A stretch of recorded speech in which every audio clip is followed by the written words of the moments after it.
நம்முடைய கர்த்தராகிய இயேசு கிறிஸ்துவின் நாமத்தில் உங்களை வாழ்த்துகிறேன்.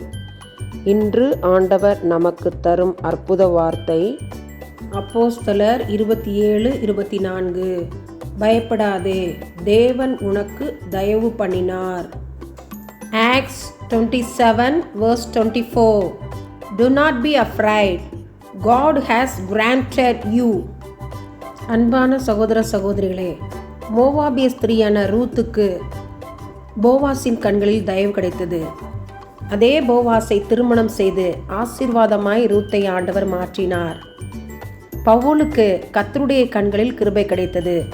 வேதத்தில் 13 நிருபங்களை எழுதி அநேக பாடுகளை பட்டு ஆண்டவருக்காக வைராக்கியமாய் பவுல் வாழ்ந்தார்.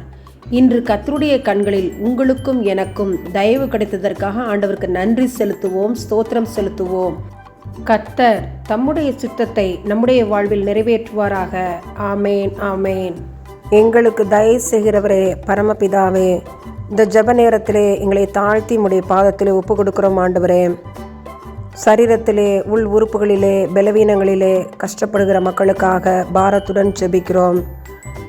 இனிப்பு வியாதியினாலோ, குறைவான அதிகமான இரத்த அழுத்தத்தினால் பலவீனப்பட்ட மக்களுக்கோ, இருதய பலவீனம் உள்ள மக்களுக்கோ, மற்றும் ஆண்டவரே கொழுப்பு சத்தினாலோ, குடல் புண்களினாலோ, வயிறு பலவீனங்களினாலோ, நுரையீரல் பலவீனங்களினாலோ பாடுபடுகிற மக்களுக்காக பாரத்துடன் ஜெபிக்கிறோம்.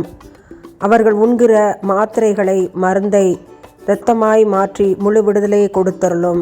உம்முடைய கரத்திலே அவர்களை ஒப்பு கொடுத்து ஜெபிக்கிறோம். பூரண சுகத்தை தாரும். விசுவாசத்துடன் ஜெபிக்கிறவர்களுக்கு இரங்கும். உம்முடைய கரம் அவர்கள் மேல் இருப்பதை உணர்த்தும்.